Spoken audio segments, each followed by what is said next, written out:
Good morning po.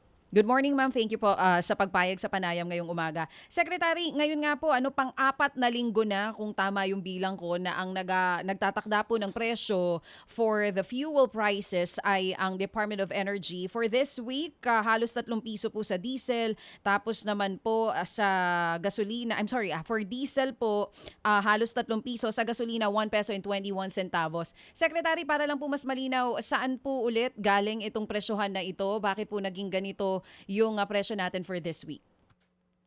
So, kinukuha yan sa average ng last week. So, 5 araw, average namin kung magkano yung bentahan internationally. Kasi nakaano naman yan parang ano yan it's common knowledge sa lahat yan kung magkano yung current price internationally sa market yan. Tapos, dadagdag yan yung kung anong average ng freight, mga insurance, mga ganun. No? So, kukunin namin yan, tapos kukumpara namin sa previous week, the week before last week. Tapos kung anong difference, yun yung adjustment. So, eto po yung calculation po ng bureau namin, ng DOE, kung magkano yung ang difference nung last 2 weeks. So, kung umakyat, didagdag siya. So, Mm. eto po nare-reflect po ngayon Tuesday. Pero ngayon daw po may status review ang Department of Energy dito po sa current policy nyo na mandated fuel price Opo. adjustments. Meron pong panawagan yung ilang oil firms. Ano po mismo yung kanilang panawagan at ano na po ang status ng review na ito? Kasi po, 'di ba kami na yung nagdidikta kung magkano dapat increase mo or Mm. decrease mo, ano. So dati nung hindi namin ginagawa 'to, nagkakaiba talaga sila. Iba mas malaki, iba mas maliit, ano. So depende din kasi 'yan sa laki ng company, kung sino kinukuha na ng fuel, kung saan nila kinukuha. So meron mga companies na for them medyo masyadong maliit yung increase na dinikta namin, or may iba sumusunod naman. So, sa ngayon po, nire-review namin para hindi rin hindi rin palugi yung negosyo nila kasi ayaw din natin magsara, no? Pero, at the same time, balancing act yun. Pinoprotectionan din namin yung consumers na kung anong charge, yun na yung tama. So, sinustudy po namin kung ano po yung mga difference po, bakit po magkakaiba yung presyo nila, para makuha namin kung ano talaga yung totoo, ano yung bang dapat i-impose. So, nire-review namin yan para hindi rin fair sa mga tao, tsaka fair din sa mga oil companies. So, we're reviewing that kasi ngayon nakikita na natin medyo kumakalma na, no? Hindi na natin nakikita yung 20 pesos increase, Mhm. mga ganun na dati. So, baka nandito na tayo, lumalapit na tayo kung ano dapat yung presyo. So, dahil kumakalma din, kasi originally, bago pa ito mag-emergency, wala naman talagang powers ang DOE para mag-impose dito. Ngayon lang ito kaya may declaration of energy emergency. So, we're trying to adjust na kung ano na ba talaga dapat ang mas bagay ngayon after 4 weeks of controlling the price. Oo. Secretary, puntahan ko lang yung sinabi niyo po. May mga oil firms Tapa. nga po na humihingi na i-review niyo ito. Una muna, ano po ba ito? Big three companies po ba ito o yung mas mga small-time players? And gaano po Yung mas, katagal? Sige po. yung mas maliit. Yung Big Three naman, alam mo pag Big Three kasi medyo mga listed companies yan. Very, very transparent yung mga paano sila nagka-calculate. So, mga hindi naman Big Three yun. Kasi klaro sa, minsan nga, pag nakita niyo yung petrol, mas mababa pa nga sa lahat. Oo. So, mga listed companies to So, Oo. mas transparent yan. So, pero yung iba, iba-iba kasi yung structure ng company. Iba, mga family business. Yung iba, medyo malaking negosyo. Or yung iba, maliit. So, nagkakaiba-iba sila. So, we'll review lang for the next few days po. So small-time players lang po to. Sa big three, wala po silang problema dun sa mandated fuel price adjustment. Wala naman. Actually, yung iba nga, hindi ko Caltex pa yun or Shell, nag-rollback pa nga sila, no? Ang mga hindi naman maliit yung mga iba, mas maliit lang kaysa sa pinakamalaking tatlo. Oo. Secretary, ito pong review na ginagawa ninyo, may timeline po ba ito kung kailan po kayo magdedesisyon? Kung ito ba luluwagan Ah, for small-time players or itutuloy pa rin? yes Paano po? ma'am. Yes ma'am. Actually, I was planning sana na pwede namin ma-impose na by today. Kaya lang, iniipon pa namin yung documents para ma-review namin kung ano bang tama. Saka para ano rin, transparent, no? We've been very transparent naman with the price. So gusto lang namin makita talaga ng maayos kung paano nila compute, kung payag kami or hindi, no? So hopefully within, no, for sure within the week kasi next week dapat ma-adjust na namin. Oo. So, paano po ang mangyayari kung sakali mang pagbibigyan po natin itong small-time players?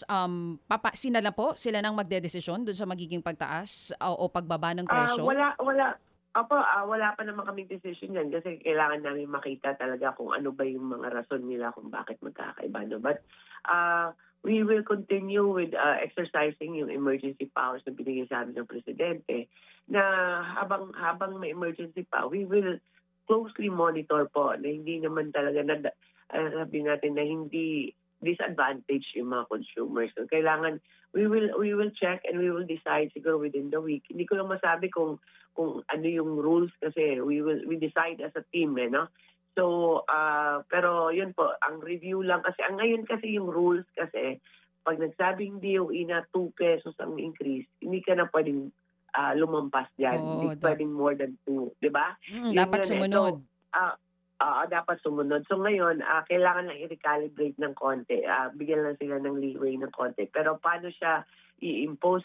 We'll tell you within the week siguro. Matatapos namin yan. Okay, so ang malinaw, hindi pa sigurado kung kapag naging pabor yung desisyon po sa small-time players na sila lang ang magde-decide. Kumbaga, meron pa rin itong meron pa ring meron pa ring pag-check yung DOE sa magiging presyohan with small-time players pero mas flexible lang po kayo sa kanila para di sila malugi.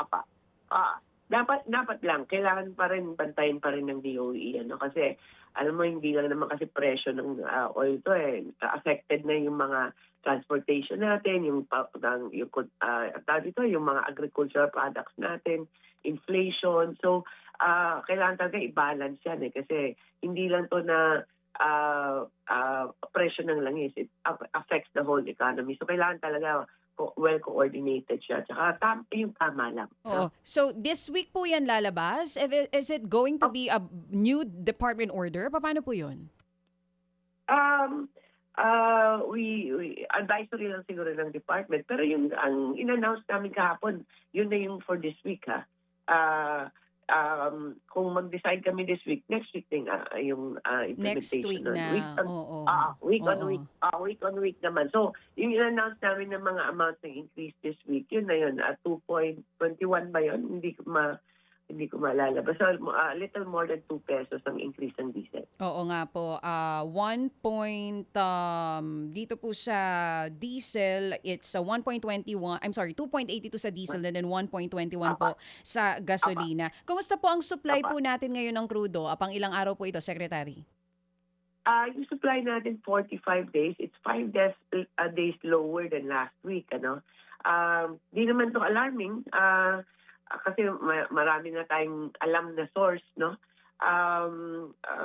Siguro, na rin to, baka nag-increase ng natin Parang naganahan yung mga tao gumamit ng kotse nila, no? Lumaming ang traffic sa EDSA. Pero at the same time, siguro yun nga, yung epekto din ng price control namin na yung ibang companies, nagko-control na rin ng purchases nila. So, babalansahin natin yon. Hindi naman alarming yan kasi pwede naman bumili yung gobyerno o yung mga oil companies sa mga neighboring countries natin. At within 1 week naman darating yun. Okay, hindi naman po alarming even if 5 days na mas mababa po compared dun sa normal supply natin. Pero Secretary, saan na po ba tayong bansa kumukuha ngayon? Doon pa rin po ba? Same pa rin po ba sa dati?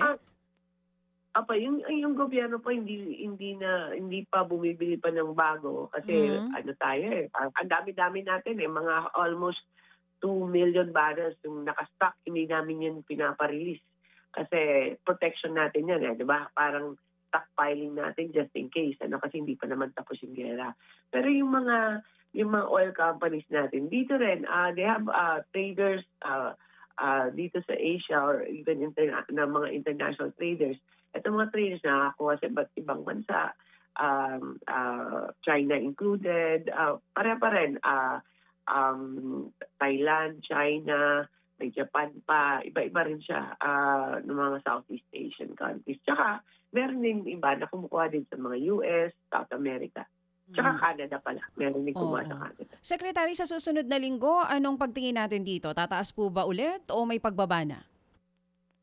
Hindi ko pa maano kasi ano pa lang, Tuesday pa lang ngayon eh.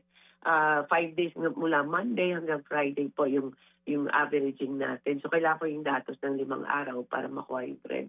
Siguro pag mga Thursday na makikita nyo na yung trend ng international market at yun makikita na natin kung saan papunta yung presyo. Ano. Pero as of Tuesday, hindi ko pa ma-predict eh. Baka Oh. maling-mali ako eh. Sige po, antabayanan na lang namin yan. Puntahan ko lang po Opo, opo. ito isa pang mainit na usapin po ngayon, itong rotational brownouts. Dito sa Metro Manila, mas kalmado na po kaya nitong mga nakaraang 2 araw. Pero sa Visayas, tuloy pa rin po yung rotational brownouts nila. Gaano po ba kaseryoso itong matagal ng problema sa power supply po natin ngayon? And kanina kausap lang po namin ng ERC. Kayo po mismo, nakita namin yung inyong post secretary, NGCP po ang isa sa mga itinuturo ng DOE na dahilan dito po sa rotational brownouts natin. Paliwanag lang po natin sa publiko ngayon, bakit po para sa inyo talagang si NGCP ang dapat managot dito? Alam niyo, bago naman ito nangyari nung Wednesday, hindi naman ganito kasama, ano? Nangyari kasi ibig sabihin, normal naman yung operations, normal yung ating mga power supply, yung ating electricity, wala namang rotational brownouts dito sa Metro Manila. Nangyari nung Wednesday, pagkatapos ng Wednesday na yun, nagkasunod-sunod na, red alert, yellow alert, no? Nagkaka-rotational na siya. Kasi po, naputol po yung grid natin doon eh. Yung nagko-connect sa mga malalaki nating mga power plants na siguro nung nangyari ng Wednesday, nag-down ka agad. Bakit nag-down? Kasi na-disconnect yung grid eh. So hindi na siya makakonect papuntang Manila yung electricity na pinoproduce ng power plants natin. Mga 4,000 din yan ng megawatts. Mga 10 to 15% of Luzon consumption. So nangyari dahil hindi na makabato ng kahit paandarin mo pa yung power plant, hindi siya makakapadala sa Metro Manila. So naputol kasi. So nangyari, namatay na rin yung mga power plants natin kasi pag hindi makabato, mag-off din yan automatically eh. Kasi nasira ng iba. So mula doon, 4,000 yung tanggal, hindi siya makabato sa Metro Manila hanggang a few days later pa kasi nasira nga yung mga power plants natin, inayos pa nila dahil biglaan na cut. So, nawala po 10 to 15% ang supply natin. So nagka-yellow alert dito sa Metro Manila. Ang problema pa dyan, hindi lang dahil nasira yung power plants natin, dahil sa na-cut off yung grid, hindi na makabato yung Luzon papuntang Visayas. Kasi yung Visayas kasi nagpapadala ng power din. May sobra tayo dito sa Luzon eh. Visayas, hindi na tayo makabato mga 250 megawatts. So, nag-domino effect na siya. Saan nanggaling lahat ng problema doon? Nung Wednesday, nung naputol po yung connection ng transmission natin doon. 2 linya pa, hindi lang isa. 500 kV na linya natin. Yun po yung umpisa ng problema. So, until now, this is the 7th day already, or 6th day, hindi pa po napapadala po ang official explanation po. Bakit po naputol yan yung linya na yan? We just need explanation. Kung mali nila, di mali nila. Pero kung hindi, then that's taken into consideration. But we need an explanation, and we've been insisting on that for the past few days. Actually, sa totoo lang, dapat yan a few minutes after an interruption na major na ganyan, dapat nagre-report na kagad sa amin yan. Ang sinasabi dito ni Secretary Chia, naputol yung serbisyo hindi ng planta kung hindi nung transmission line, di po ba? Opo, Okay. totoo yan daw. Okay. 2 linya pa kasi na-connected yan 2 eh. Yes, yes, Dalawa ma'am. dapat yung connection. Pag naputol yung isa, meron ka pang isa. Pero nangyari ng Wednesday, 2 sila naputol. Opo. Ngayon po, itong binabanggit po ni Ma'am ay ito ho yung 500 kV line ng Ilihan Dasmariñas Transmission Line. Ano po? Ito yung sinasabi Tsaka po yung ninyo. Opo. Tsaka yung Tayabas, yung Opo, isa pa, yes, papuntang Bicol. Okay. Nung ito po ay nawala sa kanila pong serbisyo, ilang oras po ito bago nakabalik? I think within less than 24 hours na naibalik naman. Ang problema doon, kay Ted, is nasira dahil walang notice, nasira kaagad yung mga power plants natin. Kasi pag biglaan mo yan i-off, Yes, ma'am. nasisira siya. It took them days kasi kumuha pa sila ng parts, may inayos pa sila. Yes, ma'am. So, it took them days to come back. Yes, ma'am. Opo. Sige. So, ang ERC kasi ngayon, nagsasagawa din po daw ng sariling investigasyon and pinagpapaliwanag po ang lahat, no? Sabi po ng ERC, nakapagpaliwanag na sa kanila yung pong NGCP. Sa inyo po, wala pang paliwanag hanggang ngayon? Kahapon kagabi, actually, nag-uusap kami ng ERC. Deadline kasi kahapon. Siguro nakuha na nila kagabi, ano?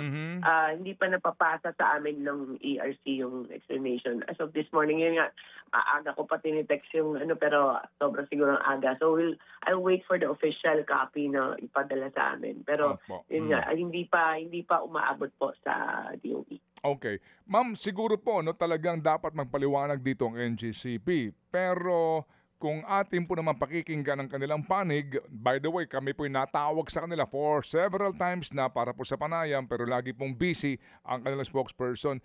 If you notice po, halos lahat ng patalastas ng NGCP sinasabi na wala naman kaming problema. The grid is ready. Ang amin lang pong problema ay yung pong reliable and stable baseload power plants na dapat maitayo sa right places. Yan po ang kailangan. Kaya daw nga po mayroon pong mga gantong alert dahil nga sa kakulangan ng supply. Short answer please, ma'am.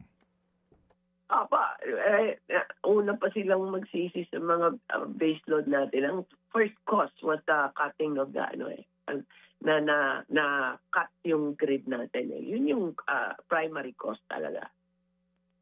Yes, Hindi ma'am. naman tama yan na walang supply na meron Actually, sa totoo lang, maraming power plants naghihintay na i-connect nila Pero naluluging yung iba kasi walang kita na ready na sana silang magbato. So, I can explain that a very long time. Alam niyo naman, matagal ko na itong, kahit hindi pa ako secretary, talagang issue ko to But those are, na yan, parang ginagawa na ng chicken and egg pero talaga doon punot dulo noon yung grid talaga na nasira. Opo, pero inaamin din po naman ng ERC na nagkukulang sila. Para po naman sa NGCP din, doon nga daw sa pagtatayo ng mga bagong pag-aayos ng linya, pagtatayo ng bagong linya kasi nga doon sa rate na hinihingi, di ba, para sa return of investment, etc. Inaamin po ng ERC yon.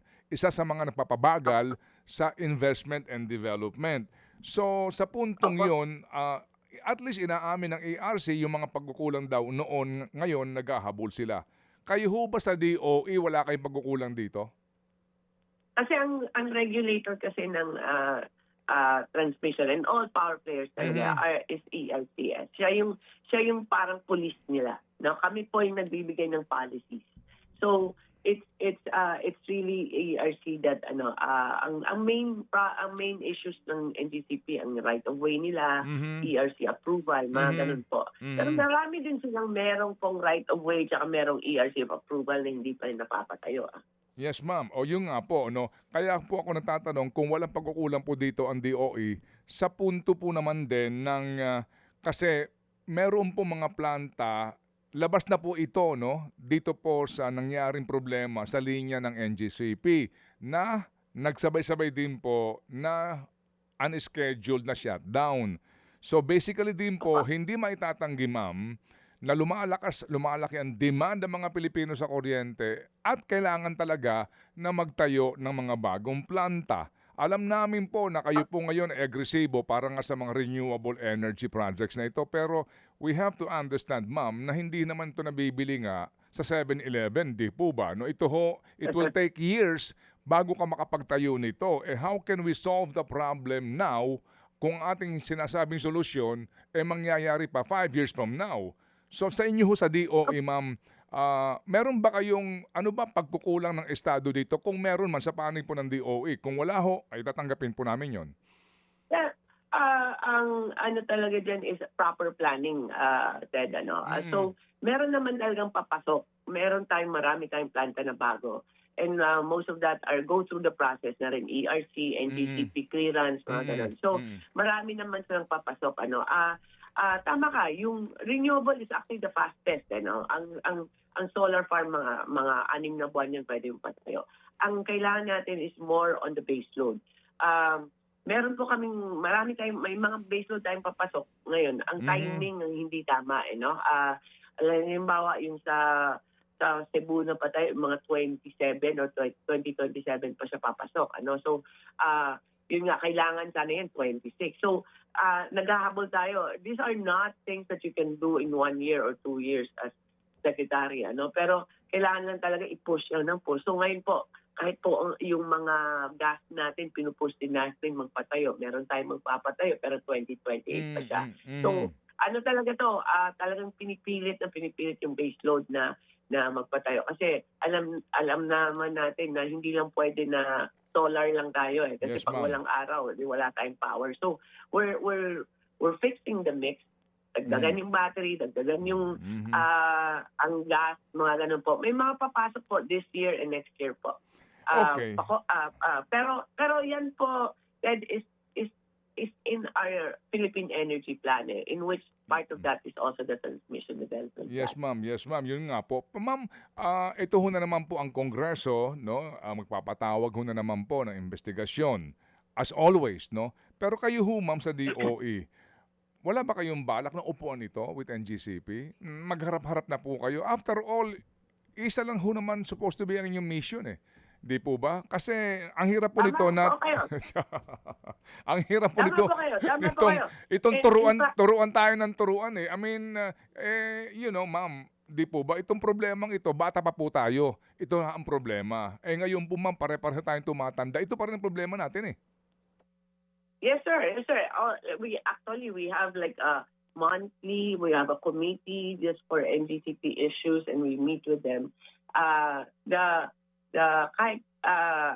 We meet with them, we coordinate, and many of the projects na dinadala namin sa NGCP na may issue about transmission, marami namang naaayos. Marami ding hindi naaayos. This is part of their obligation as a franchise holder. Ang ano dyan is ayoko lang na magtuturo din yung NGP na si supply yan or si DOE yan yung gano'n. So the transmission company should not be the one to determine dapat magpatayo ka ng supply ng generation company. Is for DOE to look at the whole picture So sa aming assessment, wala namang pagkukulang yung produce ng power as of that Wednesday Kaya lang inunahan na supply daw yung problema kaya nag-cut off. Hindi naman tama yan. Okay, sige. So ma'am, assuming nga po na ito nga po yung pangyayari kaninyo, itong dahilan kung bakit po nagsanga-sanga na yung problemang ito, meron ho bang power ang DOE o ano ba ito, ERC power na i-penalize ang NGCP for the tripping of their 500 kilovolts line? Yes po, yung ERC po, hindi po yung DOE. Okay. Because they are franchise holders and ang rule nila is under the franchise and then under EPIRA. So under EPIRA, yung regulator nila is ERC. Opo. Yan ho mga penalty na yan. Ano po yan, ma'am? Paano nako-compute yan kung magkano babayaran? Ito ho ay penalty in cash. Hindi ko lang alam masyado kung paano na-compute. Pero meron yung prescribed penalties under ERC for every violation, mga ganun yan. So, I think last year, but nag-impose na rin sila. Pero hindi yun naman, ang ano dyan is hindi ganun kalaki. Opo. O sige ma'am, so kami po ay looking forward na maayos-ayos na po itong problema ho natin sa mga alert na ito at wala na po makaranas pa po ng brownout. Meron pang alert sa Visayas kasi Yes, ma'am. talagang mainit at malaking konsumo at limited lang ma-export ng Luzon. But yellow alert means sana po maka-save pa rin tayo ng power. Kaya nga po, babalik tayo dun sa kwento na storya na sa Visayas, kulang ng supply, kaya supporting ang supply sa Luzon, di po ba? Ganun yun. Opo. Oo. Kulang talaga. Ang kulang sa, like you mentioned earlier, Ted, kulang talaga sa Visayas yung base load. Kaya yun talaga yung primary na pinupush namin na dapat si Visayas may base load siya. May papasok na coal, may papasok din na gas. Pero mga 2 years pa siguro matatapos yung mga project. Ayun nga po. So diyan na naman papasok ang NGCP. Oy, nakita mo, inaamin na ng DOE, kulang sa supply sa Visayas. Di ba? Correct. I mean, we've always been clear on that, kaya nagpo-push kami ng Visayas. Opo. Pero the problem of Luzon, yung ilang oras na blackout natin dito, was not because of lack of supply, Ted. Yes, ma'am. Yes, ma'am. We understand. Opo. Ma'am, yung po, ma'am, klaro na po yun. Klaro na po yun. Opo. Opo. Sige. Salamat. Yeah. Opo. And Thank you. belated happy birthday, ma'am. Opo. Ay, ako. Tama na. Day 5 na yun. Tapos na. Salamat po, Secretary. Thank you. Thank you, Ted. Thank you. Salamat. Okay, thank you. Yun. Mga kapatid, patuloy po kayong tumutok sa 105.9 True FM para sa totoong balita, impormasyon, music, and entertainment. Mag-subscribe sa aming YouTube channel at podcast at sundan nyo kami sa Facebook, Instagram, X at TikTok sa True Network PH. Bisitahin din po ang aming official website, truefm.ph. At panoorin din kami sa True TV Signal, Channel 19. Kami po ang 105.9 True FM. Laging true sa'yo, kapatid.